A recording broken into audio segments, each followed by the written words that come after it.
Hello guys, welcome to another video of stock market. Friends, Glen Industries Limited guys, इस IPO का आज day 2 का subscription open हो रहा है। जानेंगे लाइव सब्सक्रिप्शन डे 1 में कितना था, जीएमपी कितना चल रहा है, लिस्टिंग कितना मिलेगा, परफॉर्मेंस कैसा रहा, अप्लाई करें या फिर नहीं, फाइनल डिसीजन क्या लेना चाहिए, इन सभी पॉइंट्स को डिस्कस करेंगे। चलिए फ्रेंड्स, वीडियो स्टार्ट करते हैं।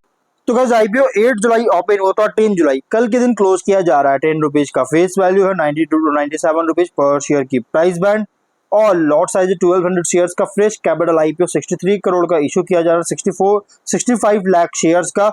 और अगर हम बात करें इस कंपनी के, Giriraj stock broking market maker है, और 5 रुपीज का एम्प्लॉय डिस्काउंट दिया गया। Book build IPO BSE SME पे लिस्टेड किया जाएगा। अलॉटमेंट डेट फाइनलाइज किया गया 11 जुलाई। 14 जुलाई रिफंड रिलीज किया जाएगा, शेयर्स डिमैट अकाउंट में क्रेडिट होगा, और 15 जुलाई लिस्टिंग डेट रखा गया है।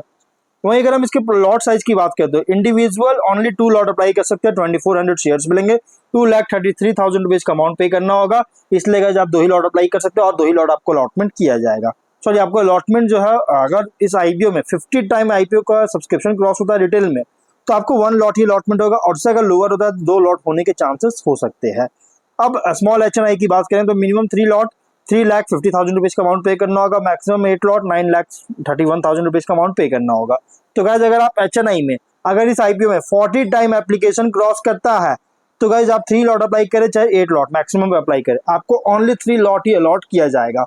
और इसलिए गए, और बिग एचएनआई में और मिनिमम 9 लॉट अप्लाई कर सकते हैं, 10,50,000 रुपीज का अमाउंट पे करना होगा। इसलिए अगर आप चाहते हैं ज्यादा लॉट, तो आपको बिग एचएनआई में कंसीडर करना पड़ेगा। लेकिन गाइज अगर इसमें आप 3 लॉट ही चाहते हैं तो आपको 3 लॉट ही अप्लाई करना होगा। इसलिए अगर स्मॉल एचएनआई की बात करें तो ओनली 3 लॉट ही अप्लाई कीजिएगा, अगर आप एचएनआई में अप्लाई कर रहे हैं तो। ज्यादा चाहते हैं तो बिग एचएनआई में अप्लाई कीजिए, और एम्प्लॉय में मिनिमम 2 लॉट अप्लाई कर सकते हैं, 2,32,000 रुपीज का अमाउंट पे करना होगा, और मैक्सिमम 4 लॉट अप्लाई कर सकते हैं। तो गाइज एम्प्लॉय में भी बात करें तो अगर इस आईपीओ में 5 टाइम एम्प्लॉय कैटेगरी क्रॉस करता है, तो गाइज आप 2 लॉट अप्लाई करें चाहे 3 लॉट चाहे 4 लॉट, आपको अलॉटमेंट ओनली 2 लॉट ही किया जाएगा, उससे ज्यादा आपको अलॉटमेंट नहीं होगा। अब अगर हम बात करेंगे इस कंपनी के प्रोमोटर होल्डिंग का, प्री इशू 100%, पोस्ट इशू 73% का ऑफर दिया गया। क्यूआईबी एंकर है लगभग 27.7%, H QIB 18.5%, retail HNI 14%, retail 32.4%, और एम्प्लॉय 2.3%। एंकर इन्वेस्टर से 17.4 करोड़ का फंड रेज किया गया है।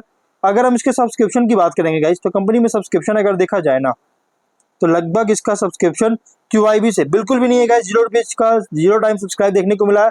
एचएनआई से 2.2 टाइम सब्सक्राइब है।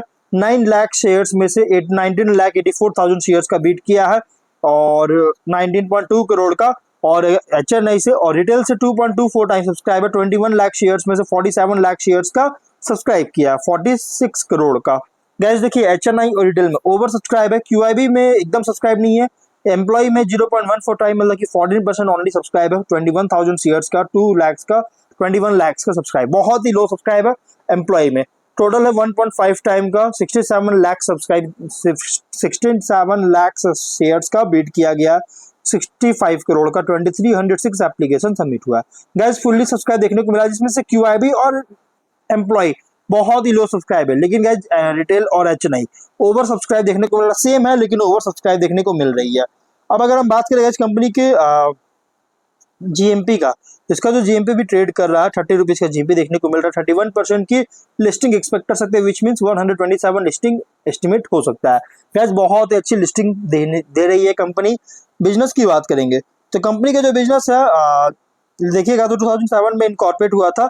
Eco friendly food packaging and service products का मैन्युफैक्चरिंग में इंगेज है, जो कि thin wall food container compostable straws का प्रोड्यूस कर रही है। इसमें स्पेशलाइज है, और अलग अलग सेक्टर जैसे होटल्स, रेस्टोरेंट्स, कैफेज, केटरिंग जो कि होरेका बोल सकते हैं, और बेवरेज इंडस्ट्री फूड पैकेजिंग में जैसे सर्व कर रही है। कंपनी कमिटेड है, जिस तरह से डिमांड ग्रो कर रहा है उसको मीट करने के लिए, अपने नए 90,000 स्क्वायर फीट मैन्युफैक्चरिंग फैसिलिटी के साथ, जो कि धूलागढ़ में इसका फैसिलिटी है, जो कि इक्विप्ड है एडवांस मशीन्स और स्किल्ड स्टाफ के साथ, जो कि प्रोडक्शन और क्वालिटी को इनहेंस करता है।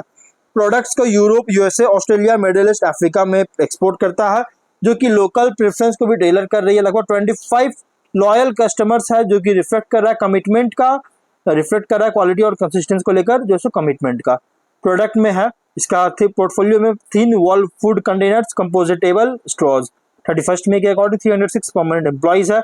Competitive strength, experience promoter, management and cooperating team है, स्टैब्लिश्ड रिलेशनशिप में कस्टमर्स के साथ, advance in house processing facilities है, फोकस कर रही है कॉस्ट कॉम्पिटिटिवनेस के साथ, क्वालिटी एश्योरेंस दे रहा है, कस्टमाइजेबल कैपेबिलिटीज है।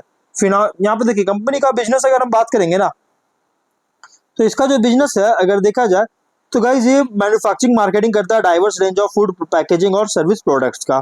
और अगर हम इसके फिनांस जो कि हाईली कॉम्पिटिटिव फ्रैगमेंटेड सेगमेंट में ऑपरेट हो रहा है। एसेट्स है 25 में 214 करोड़ का, नेट वर्थ है 40 करोड़ का, रिजर्व है 48.8 करोड़ का, डेट 133 करोड़ का। लेकिन हाँ, डेट कंपनी पर बहुत ज्यादा देखने को मिल रही है गाइज। रेवेन्यू प्रॉफिट की बात करेंगे तो 23 में 119.6 करोड़ का रेवेन्यू, 1.5 करोड़ का प्रॉफिट, 24 में 145 करोड़ का रेवेन्यू, 8.6 करोड़ का प्रॉफिट 24 में, और 25 में 171.3 करोड़ का रेवेन्यू, 18.3 करोड़ का प्रॉफिट। फिनेंशियल अगर देखा जाए तो टॉप एंड बॉटम लाइन अगर देखिएगा तो टॉप लाइन तो अच्छी ग्रोथ है, लेकिन बॉटम लाइन 24 से सरप्राइजिंग देखने को मिल रहा है, सरप्राइजिंग बूस्ट देखने को मिल रहा है। और ये सिर्फ डाउटी क्रिएट नहीं कर रहा है बल्कि सस्टेनेबिलिटी को लेकर कंसर्न रेज कर रहा है। क्यों? क्योंकि हाईली कॉम्पिटिटिव फ्रैगमेंटेड सेगमेंट में ऑपरेट हो रही है। ROCE 17% का है, डेट इक्विटी 2.3 टाइम, जो मैंने भी बताया डेट बहुत ज्यादा है। RONW 45.4%, PAT margin 10.7%, EBITDA margin 23.6%, price to book value 0.2 time और P रेशियो 9.3 टाइम का है। वहीं अगर हम कुछ रिस्की पॉइंट की बात करें तो इसमें कुछ रिस्की पॉइंट भी है। क्या है? हैवी रिलायंस कर रहा है एक्सटर्नल सप्लायर्स पर, जो कि टाइमली डिलीवरी प्रोडक्ट क्वालिटी को लेकर एक रिस्क पोज कर रही है।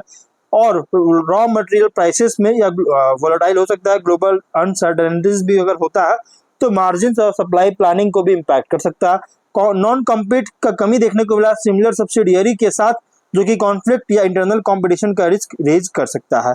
हाई एक्सपोर्ट डिपेंडेंस है, जिससे कंपनी को एक्सपोज कर सकता है ग्लोबल ट्रेड, रेगुलेटरी और करेंसी रिस्क से रिलेटेड। और कंपनी नए रेगुलेटरी अप्रूवल्स को रिन्यू करने में, ओपन करने में फेलियर होता है तो ऑपरेशन को डिस्टर्ब कर सकता है, कॉम्प्लायंस इंपैक्ट कर सकता है। ग्रोथ एग्जीक्यूशन भी बहुत ही वीक देखने को मिला, बहुत ही कमजोर देखने को मिल चुका है, जिससे रिसोर्सेज को स्ट्रेन कर सकता है और परफॉर्मेंस अफेक्ट कर सकता है। इनवोकेशन देखने को मिल चुका है प्रोमोटर गारंटीज का, जिससे रेपुटेशन फिनांसेस को हार्म कर सकता है, स्टेबिलिटी को कंट्रोल कर सकता है, जो स्टेबिलिटी कंट्रोल किया उसको भी हार्म कर सकता है। तो कुछ रिस्की पॉइंट भी है। GMP 30 रुपीज का 31% लिस्टिंग एक्सपेक्ट कर सकते हैं। ऑब्जेक्टिव क्या है? तो एक फैसिलिटी का सेटअप करना चाह रहा है, उसके लिए फंडिंग चाहती है, जनरल कॉर्पोरेशन में फंडिंग चाहती है, इसके लिए IPO लेकर आए। तो ओवरऑल देखिए कंपनी अच्छी है, बहुत अच्छी कंपनी। तो अगर आप उसमें कंसीडर करना चाहते हैं second medium to long term के लिए सेकंड थॉट लेना चाहते हैं, सब अप्लाई कर सकते हैं। बहुत स्ट्रॉन्ग फंडामेंटल कंपनी है। फाइनल डिसीजन जो भी लीजिएगा अपने रिस्क पर लीजिएगा, ये कोई रिकमेंडेशन वीडियो नहीं है गाइज। देखिए कंपनी बहुत स्ट्रॉन्ग फंडामेंटल IPO है। तो मिलते हैं नेक्स्ट वीडियो में, टिल देन बाय बाय।